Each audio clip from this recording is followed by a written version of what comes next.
buenos días, queridos amigos. Estamos en un nuevo Comentarios Económicos, el programa oficial de la Cámara de Comercio Latina de los Estados Unidos, Camacol, que todos los domingos a las 10:30 en este canal TV Azteca les trae su amigo y servidor, Fernando Domínguez. Camacol, la institución de negocio quizá más famosa, más conocida, más difundida en el estado de la Florida desde el punto de vista latino, tiene una existencia de 48, va para 49 años de vida, con orgullosamente un trabajo enorme, no solo desde el punto de vista de organización empresarial, sino desde el punto de vista comunitario. Camacol ha tenido la inmensa suerte de haber sido fundada por una generación de exiliados cubanos, de latinoamericanos, de gente que ha venido a desarrollar el sur de la Florida y han tenido la inmensa suerte de contar también con el respaldo de una comunidad que ha sido una comunidad dirigida por líderes espontáneamente elegidos, y esa es la virtud fundamental de la democracia, que han sabido siempre hacer lo que era necesario hacer para el crecimiento, el desarrollo, no solo de los negocios, sino también de la vida social, de la espiritualidad, de las artes, de la cultura. En este momento Miami es la ciudad séptima del mundo, por encima de París, por encima de muchas capitales del resto del mundo, que es la número 7 en deseo del mundo entero de visitarla, de ser la acumulación de recursos sociales, humanos, etc. Y eso es un gran orgullo para nosotros. Parte de ese capital es el capital humano que tiene Miami, y tengo conmigo hoy la inmensa suerte de tener a alguien de ese grupo de activos personajes que durante muchos años le han dado a Miami esa espiritualidad, esa también espíritu de pelea desde el punto de vista de sobrevivir, de luchar contra todas las adversidades. Me refiero a alguien que es una conocidísima personalidad, no solo por su papel histórico, por su papel de conocedor de la historia, por su papel de fundamentador de muchas de las cosas que hemos hecho, sino también porque es alguien que es nuestro amigo, ha sido amigo de Camacol desde muchos años, y en el orden personal muy amigo mío, y es para mí un doble placer pues tener a alguien en el programa que no solo es una destacada personalidad de la comunidad, sino que además es alguien con quien me siento muy cómodo por ser un amigo de muchos años. Se trata del doctor Marco Antonio Ramos, que le doy la bienvenida por estar aquí, que sus amigos le dicen Tony, pero que es el doctor Marco Antonio Ramos, uno de los guías espirituales del exilio, una persona con una gran historia en esta comunidad, y que además es un experto en muchos de los temas del continente que nos rodea, del cual esa interrelación del continente y el sur de la Florida se desarrolla el comercio, el convertir a Miami en esa capital virtual del continente, debido a que es el punto de atracción de todos. Y le doy la bienvenida a mi amigo Tony Ramos, al doctor Marco Antonio Ramos, y vamos a conversar un poquito. Marco Antonio es difícil de encajonarlo en qué conversamos, así que yo le doy la libertad de poder empezar esta conversación de la manera que él quiera. A mí me gustaría empezar por un libro que él acaba de publicar de la lengua española, en que Tony Ramos va a hacer también, porque es más experto en la lengua española. Así que, Tony. Bueno, después de todo eso me siento un poco preocupado, porque nuestros televidentes van a esperar mucho y en realidad es poco lo que puedo darles, ¿no? Pero bueno, este libro, ¿a qué se debe, Tony? Bueno, ese libro es el primero de una serie de trabajos que, si Dios me da tiempo, voy a publicar. Ensayos que han sido dispersos, que han estado en distintas publicaciones, algunas de ellas publicaciones, vamos a decir, periódicas, otras son publicaciones ocasionales de investigación. Y en este volumen tratamos temas del Caribe, mayormente temas del Caribe, que han aparecido algunos de ellos en otras publicaciones en otros países. Y ahora los estoy, vamos a decir, recopilando y adaptando a las situaciones actuales. Pero mayormente encontramos trabajos sobre la relación que hay entre Santo Domingo y Cuba, Cuba y Santo Domingo, entre Puerto Rico y el resto del Caribe. También hay un trabajo sobre la relación que hay entre la novelística y la historiografía en las islas no españolas del Caribe, porque ahí tenemos las Antillas españolas, pero hay también Antillas inglesas, francesas, holandesas. Entonces, es un libro que me ha publicado la Academia Norteamericana de la Lengua Española, a la cual yo pertenezco desde hace ni se sabe cuántos años, porque también hay una defensa de lo que podemos llamar la hispanidad en el continente. Por ejemplo, y especialmente en el Caribe, yo hago resaltar, por ejemplo, cómo los puertorriqueños han mantenido su identidad hispana, a pesar de ser, en cierta manera, parte de la gran nación norteamericana. Y cómo los dominicanos han podido mantener su hispanidad a pesar de la presencia y vecindad de Haití. Y así, pues también como Cuba en el siglo XIX tuvo la ventaja de recibir una gran emigración dominicana, cuyos hijos, hoy en día nosotros no los identificamos como dominicanos porque son cubanos, pero que como Domingo del Monte, José María Heredia e inclusive el autor del primer diccionario de cubanismo, eran de origen dominicano. Y por supuesto en el siglo XVIII el obispo Morel de Santa Cruz era dominicano, aunque se consideraba ya cubano, criollo, ¿no? Y así podemos hablar de una relación que también se extiende de Cuba a Santo Domingo, porque en Santo Domingo la presencia cubana ha sido extraordinaria. El segundo presidente de Santo Domingo nació en Baracoa. Varios presidentes han estado casados con cubanas o son descendientes de cubanos. Es decir, que son dos países que están relacionados íntimamente, y como también con Puerto Rico, por supuesto. Pero de cualquier manera, ese es el libro. El libro es un libro caribeño, antillano. Y es un orgullo para tus amigos porque todo el mundo te considere tanto. Yo quisiera un poquito aprovechar la oportunidad que tengo en Marco Antonio aquí hablando de este tema. Ajá. Para hablar de algo que no está escrito, es decir, esa influencia, esa interacción en el Caribe, vemos que se ha ido reflejando hacia los Estados Unidos. Claro. Y los Estados Unidos en los últimos 40 años, 50 años se han hispanizado, han tenido una tremenda influencia del Caribe. En primero que todo, quizá por el accidente histórico de la Revolución Cubana que provocó que, digamos, lo mejor de la hispanidad de Cuba viniera hacia los Estados Unidos, la gente empresarial, los profesionales, etcétera, fueron los primeros que vinieron.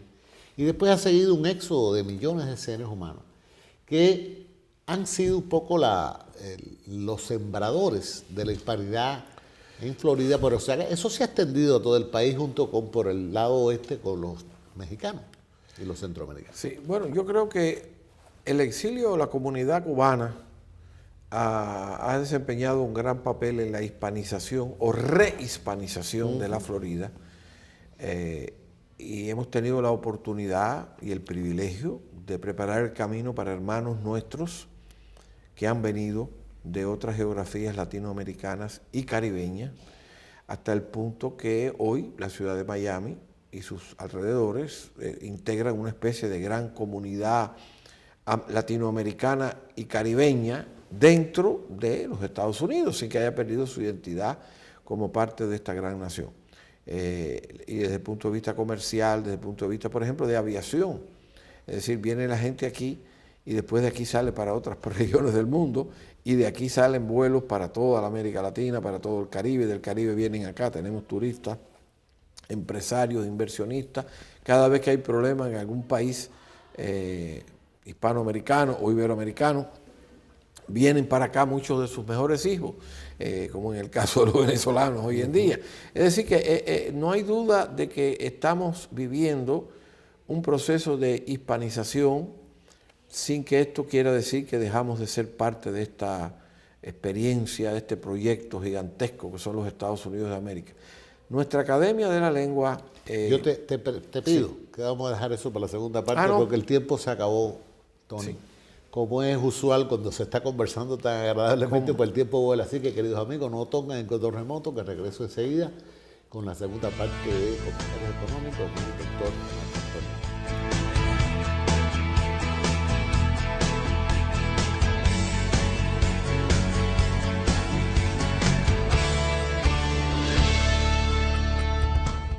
Buenos días por segunda vez, queridos amigos. Estamos en la segunda parte de Comentarios Económicos, el programa oficial de la Cámara de Comercio Latina de los Estados Unidos, Camacol, que todos los domingos a esta hora en este canal les trae su amigo y servidor, Fernando Domínguez.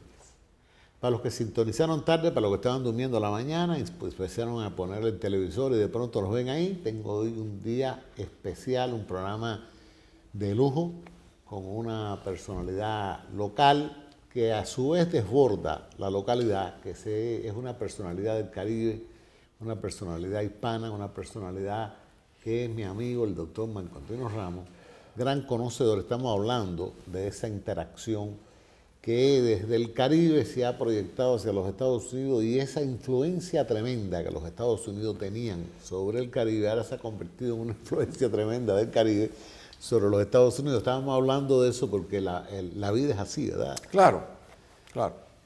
Pero yo estaba empezando a decir que nuestra Academia Norteamericana de la Lengua Española, correspondiente de la Real Academia Española, está tratando de contribuir a la hispanización en cuanto a cuestiones de idioma, de lenguaje. Y es curioso que se haya decidido sugerir un nuevo nombre para los hispanos, que no tiene que ser aceptado por los televidentes, pues ni tampoco es de rigor del diccionario de la Real Academia, que como hispano-unidenses, ¿no? Porque hay una diferencia entre los hispanos, los latinos. Entonces, bueno, mira, hay un nombre que podemos utilizar ya para aquellos que sobre todo han nacido aquí o llevan toda su vida aquí, que se consideran, por supuesto, estadounidenses, porque todos somos americanos, ¿no? Hispanoamericanos, iberoamericanos, se acuñó el nombre hispano-unidense. Pero lo interesante dentro de toda esta cuestión de idioma y cuestión de cultura es el hecho de que como la historia, como decía Menéndez y Pidal, no se repite, pero la condición humana, decía él, es la misma. Hay algo de repetición, ¿no? Es decir, o hay algo de regreso. Vamos a utilizar el lenguaje libremente. Y es que hoy en día estos territorios del suroeste de Estados Unidos y la Florida, y el sureste ahora también, porque se han ido hispanizando, como también la misma ciudad de Nueva York, que es la gran ciudad, capital del mundo, por darle un nombre. Nueva York, la capital del mundo, y Miami, la capital de la región del Caribe, y hasta cierto punto, y si está escuchando este programa, mi amigo, el exalcalde Mauricio Ferrer estará muy contento, es la capital de América Latina, en cierto sentido, América Hispana, en algún aspecto. No quiere decir que podemos nosotros así dogmática y categóricamente decir que son, pero hasta cierto punto, claro, no deja de serlo. Así que yo creo que se ha hecho algo aquí interesante, es un experimento interesante el que hemos nosotros podido participar en él, vamos a decir. El alcalde Ferrer ha sido uno de los propugnadores de esa... Claro. El alcalde Ferrer, cuando fue alcalde de la ciudad de Miami años atrás, pues fue uno de los que sembró ese carácter multinacional de Miami. Sí, señor. Ayer estuve yendo yo precisamente al alcalde hablando con una persona y estábamos hablando justamente de esa multinacionalidad, cómo ha ido creciendo y se ha convertido en el sur de la Florida en ese punto del mundo que antes era para los pajaritos del norte. ¿Te acuerdas cómo se decía cuando venían a la playa en el invierno y del resto del tiempo no había nada que hacer aquí? Hoy nos hemos convertido en una metrópoli. Uno camina por el downtown, ve esos edificios que eran un sueño, que antes no se podían pensar en ellos. Pero es que esos edificios están ocupados por la banca internacional, exacto, por la inversión internacional, por las empresas multinacionales que tienen su asiento en el sur de la Florida porque realmente esto es un nudo gordiano de comunicaciones, como tú decías.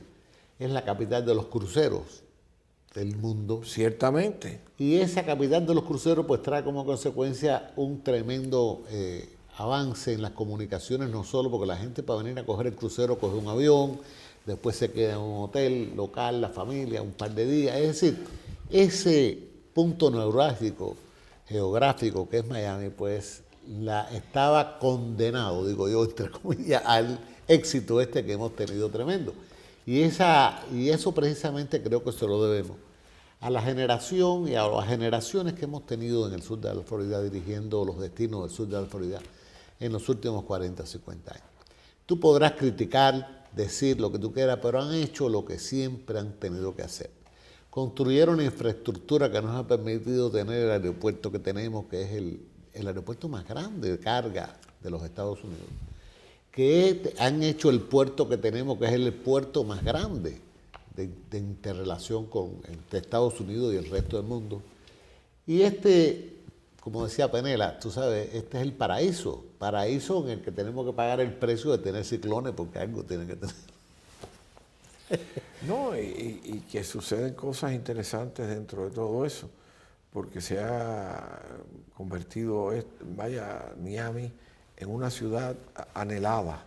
Porque aunque nosotros podamos quejarnos de cualquier cosa que pasa en Miami, cuando viajamos notamos que la gente habla de Miami como un punto de destino muy importante. Algunos quisieran venir a vivir a Miami.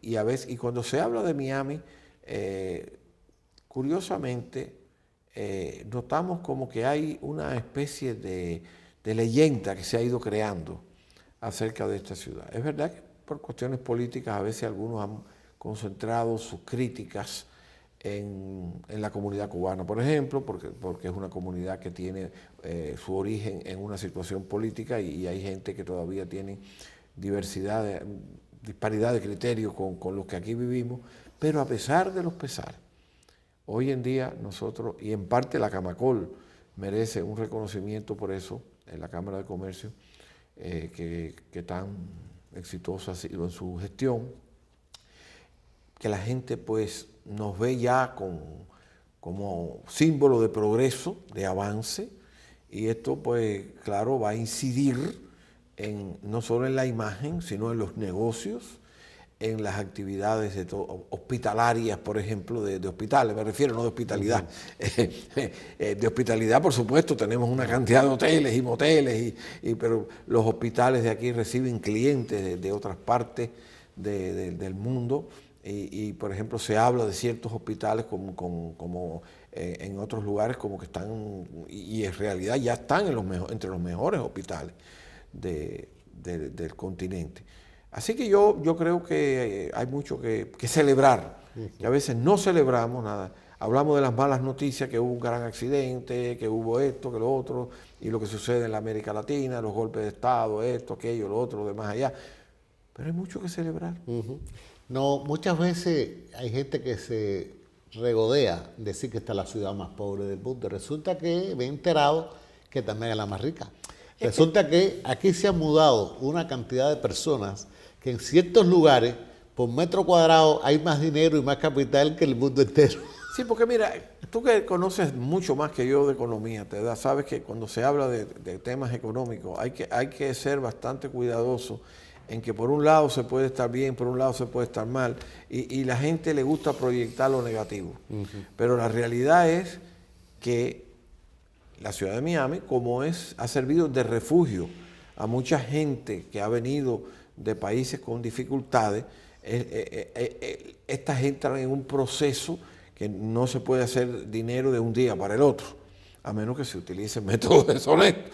Entonces, eso incide en el aspecto de que puede haber, en cierta forma, algo de deficiencia económica en un sector de la población, pero eso no quiere decir que la ciudad de Miami, hay que recorrer las calles de Miami para darse cuenta que hay progreso. Por cierto, que en relación con una isla hermana de América Latina, pequeña isla, alguien me había dicho, no, hay muchos problemas económicos. Yo le decía, pero mira, fíjate lo que es la vida. Si tú coges un automóvil y recorres esa ciudad y ves lo que se está haciendo allí y las construcciones que se están haciendo, el movimiento que hay allí, es muy difícil que nadie te crea que hay un problema económico, porque en realidad todos los días, y Miami es un lugar donde todos los días hay construcciones, esto, aquello, lo otro, nuevos negocios, nuevos grupos vienen a buscar refugio o nuevas oportunidades. Entonces no puede estar tan mala la cosa, no puede estar tan mala la cosa. Se nos volvió a acabar el tiempo, Tony. ¿Qué cosa, Así que, queridos amigos, no toquen el control remoto, que regrese enseguida con la tercera y última parte de la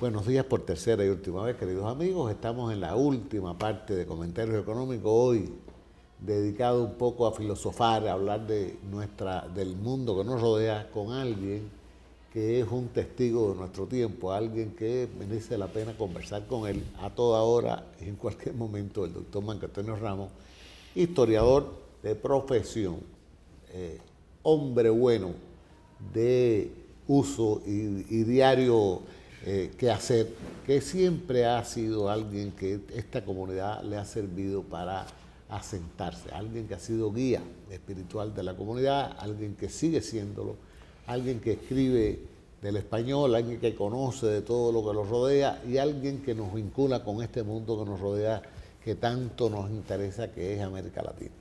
Con América Latina, Marco Antonio ha tenido una relación, incluso tenías un instituto con un colega bien conocido. Y yo quisiera que nos explicaras un poquito esa experiencia, Marco Antonio. Bueno, ¿Qué ha salido de eso? Mi experiencia ha sido utilizar esa institución para relacionar gente y promover la cultura hispanoamericana. Pero déjame decirte que yo he tenido que sumergirme en América Latina porque yo trabajé para la UNESCO en el 7º volumen de la Historia General de América Latina. Y eso me obligó a mí a estar en América Latina es decir, en el tiempo, echar para atrás y estar entre 1870 y 1930. Pero América Latina, a mí me gusta decir América Española a veces, tal vez por la cuestión del idioma, pero América Latina por nuestros hermanos brasileños y haitianos y de otras partes del continente. Es un continente fabuloso, es una experiencia. Lamentablemente no estamos en la prioridad de la nación en la cual nosotros vivimos. Y yo lo digo así, sin ambaje ninguno. No estamos en los más altos niveles de prioridad, debíamos estarlo, pero sí vamos ascendiendo independientemente de todo, porque la América Latina está desarrollándose y la América Latina tiene un papel importante que jugar. Ahora, el Caribe para mí es mi tierra preferida. Yo soy caribeño. Ahora, cuando los venezolanos que no se pongan bravos, porque para mí Venezuela está en la cuenca del Caribe, y América Central está en la cuenca del Caribe. Y luego los más lejanos han venido al Caribe, porque tenemos una magnífica comunidad argentina aquí en Miami y tenemos de todas partes. Pero yo sí soy antillano, soy caribeño, y pensé que iba a perder esa condición cuando viniera a radicarme aquí hace casi alrededor de 50 años, aquí a Miami. Sin embargo, hemos caribeñizado, antillanizado, latinoamericanizado, iberoamericanizado, todo lo que tú quieras a esta ciudad.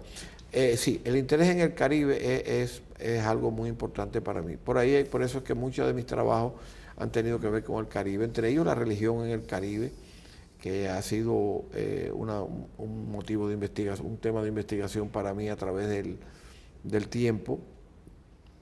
Yo he escrito muchos libros, y he escrito muchos libros no porque sea un escritor de calidad, sino un escritor de cantidad. Prolífico. Prolífico. Y entonces muchos de ellos han tenido que ver con esta región, otros han tenido que ver con estudios religiosos, porque yo fui profesor de historia de la iglesia por 40 años, y digo eso, fui porque ahora estoy retirado, estoy jubilado. Pero, por ejemplo, colaboro con el Instituto de Estudios Cubanos y Cubanoamericanos como investigador que dirige el doctor Zurliki, y de esa manera también tengo acceso a información sobre la región. Así que yo estoy sumergido en esto. Una preguntita, Marco Antonio. A ver. Ese Caribe tan diverso, sí, lo mismo habla holandés, que patuá, que francés, que inglés, que y los español, dialectos que han surgido, ¿no? Etcétera. Tiene un común denominador que a nosotros un poco nos llama la atención. Cómo la economía esta del socialismo del siglo XXI un poco que ha comprado conciencias ahí mediante el financiamiento del petróleo. Y cómo ellos se han alineado un poco hacia pactos que no son tanto del Caribe, aunque ellos han creado una compañía que se llama Petrocaribe, precisamente como mecanismo de unión. ¿Esto tú le ves que va a ser algo permanente? ¿Tú crees que esto...? Porque si algo, como tú decías, ha tenido América Latina en los años anteriores, es que un viejo sueño de América Latina, que era el comercio con los Estados Unidos y con el mundo, pues se logró el Tratado de Libre Comercio con la gestión muy fuerte de Camacol y de muchos de nuestros hermanos. Y sin embargo, cuando se logró, pues un montón de gente se retiró y ahora no quiere participar en eso. Han inventado otras organizaciones, otros tratados, a base precisamente del financiamiento petrolero. tú le ves que en este momento eso está en una crisis tremenda desde el punto de vista histórico, porque tú lo ves que no progresa, no camina, la economía del país fundamental que empuja eso, que es Venezuela, pues está en una crisis terrible, que no solo es económica, también es social, política, de toda naturaleza, porque la economía es la base de la sociedad. Entonces, a mí me gustaría escuchar una opinión tan autorizada como la tuya. ¿Qué podemos esperar de eso, Marco Antonio? Bueno, estos experimentos que han surgido son, por usar el lenguaje académico, popular, una mezcla de las dos cosas, son intentos de lograr la cuadratura del círculo. Y en ese ambiente surgen ideologías, y las ideologías pasan, siempre queda algo, ¿no? Y entonces ahora han surgido otras ideologías, y siempre esa vieja situación que se creó de confrontarse con los Estados Unidos, de poder hacer cosas sin contar con los Estados Unidos y todo lo demás. Pero hay realidades que se imponen. Uno puede tratar de mantener su identidad, puede tratar de hacer cosas por uno mismo, pero nosotros vivimos en una región del mundo donde, independientemente de todos los movimientos políticos, sociales, económicos, religiosos, de todo tipo, Estados Unidos desempeña el papel más importante. Aunque no a veces no se han portado tan bien como deseamos, a pesar de que, como decíamos, a veces no nos tienen en la más alta prioridad, sino que se van a regiones situadas en los antípodas, como el Medio Oriente y vamos a decir Eurasia, y ahora hay un énfasis tremendo en el Pacífico, porque ahora se ha puesto en moda eso del Pacífico y todo lo demás. Pero Estados Unidos es la nación fundamental, es la economía fundamental del continente, y yo creo que de cierta manera estos experimentos pueden mantener autonomía, pueden mantener autoctonía y todo lo demás, pero siempre van a depender en gran parte de la economía de los Estados Unidos. Hay una interrelación tan grande que todo esto es temporal, todos estos movimientos, estas nuevas organizaciones, estos nuevos proyectos, todo esto, yo no le diría permanente, es temporal. Dependen de la permanencia en el poder de algunos gobiernos, que todos los gobiernos van y vienen, o se modifican o se transforman, vienen nuevas crisis, porque nuestra región es una región de muchas crisis. Sí. No es la única que tiene muchas crisis, pero tenemos muchas crisis. Así que yo no creo que eso es permanente. Bueno, pues lamentablemente se nos ha acabado el tiempo, queridos amigos. Para mí poder estar aquí horas conversando con mi amigo Tony. Y yo también contigo, lo haces muy bien, lo haces muy bien. Gracias por su presencia, por su sabiduría, por su bonhomía, su manera tan elocuente de expresar sus ideas y tan agradable. Y pues se nos acabó el tiempo, así que la semana que viene tenemos otro comentario económico. Hasta ese momento, muchísimas gracias por su atención y nos vemos próximamente.